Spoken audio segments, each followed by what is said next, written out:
is Gina from hauntedflower.com and hauntedflowerreviews.com, and today I'm going to be doing the 10 worst films of 2010. Bear with me because I've got a sore throat, and I'm just going to try and get through this as quickly as possible. These are all the films I hated on the most. Amazingly, this was a difficult list to compile because there was a long list of possibles. And if you want to see all the honorable mentions, then just go to hauntedflowerreviews.com and go to the top right corner, and there's a link to my complete list of the best, the worst, the honorable mentions, the anime, the TV seasons, everything that I'm doing today. So let's get started. Coming in at number 10 is Devil.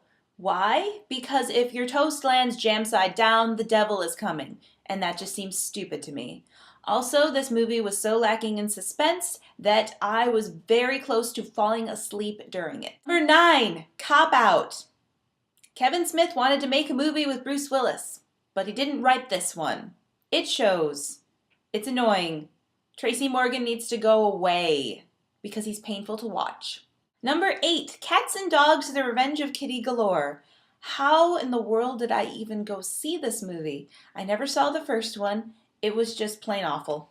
Even Collins can tell you that cats and dogs with moving mouths are annoying to watch and not cool, and it's all CGI, and it's just awful. Number 7, Valentine's Day. This movie tried to be Love Actually and failed. It has a ton of different great actors in it, or at least pretty faces that you like to look at. Tons of different interweaving stories that magically come together.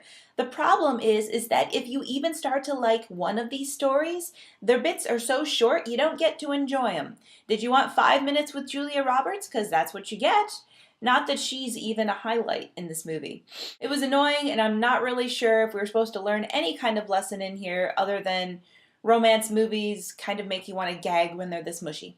6 is The Bounty Hunter, a painful rom-com starring Gerard Butler and Jennifer Aniston. I still have their ugly poster on the wall as a couple whom one has like too many tickets or something, and he's going after her as a bounty hunter, and Boba Fett is nowhere in sight. Gerard Butler, please stop doing romantic comedies. You suck at them. We saw that last year in The Ugly Truth. Just stop. Number 5, The Backup Plan. Oh, yay. Oh, one of 2 artificial insemination movies this year. The other one I like slightly better because of Jeff Goldblum on a treadmill eating a chocolate bar in The Switch. This movie just was disgusting. Jennifer Lopez gets pregnant, then meets the man of her dreams, and there's a horrible birthing scene involving a little pool, a kiddie pool in someone's house, and it's like, bleh. In the same vein, number 4 is Babies. Oh my gosh, it's a documentary about babies.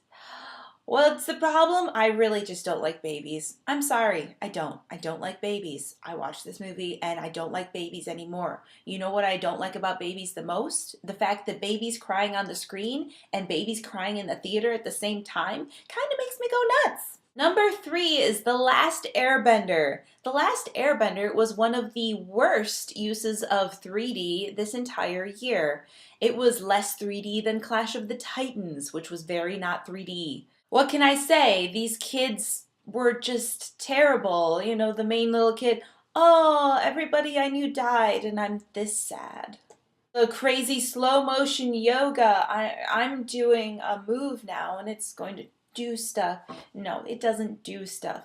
It's terrible. And from what I understand from fans of the actual Avatar series is that it's basically an atrocity to that. Number 2, Sex and the City 2. Wow, I really can't say enough bad things about this movie. Didn't really ever want to watch or like the series. Didn't watch the first film, went in fresh and wanted to kill all these women. Hate them, hate their outfits, hate their conflicts, which are non-existent. Hate just, oh my gosh, how are we supposed to relate to any of you? How do we feel sorry for any of you? And why are we praying for terrorists to kidnap you?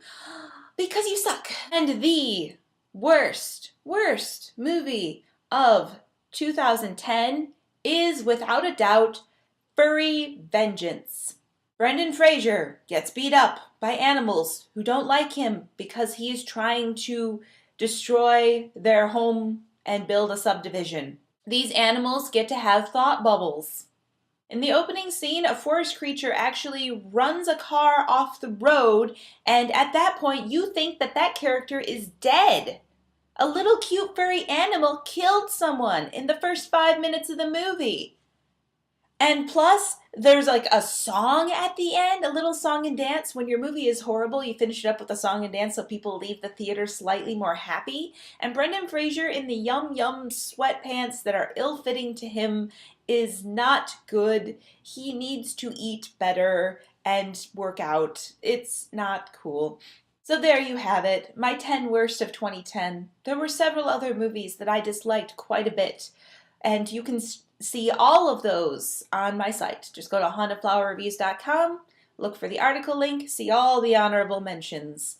Somehow this list was easier to come up with than the best of. Thank you for listening to me hate on several movies, and I will see you next time. For more reviews and to find out about free contest giveaways, go to hauntedflowerreviews.com.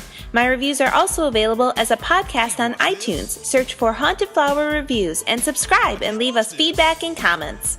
Our store is hauntedflower.com, where we specialize in fantastic licensed apparel from movies, TV shows, video games, anime, and more. You can find us on Facebook at facebook.com/hauntedflower and Twitter at haunted_flower.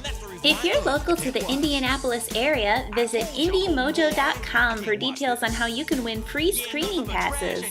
I can't watch this. Poke out my eyes, man.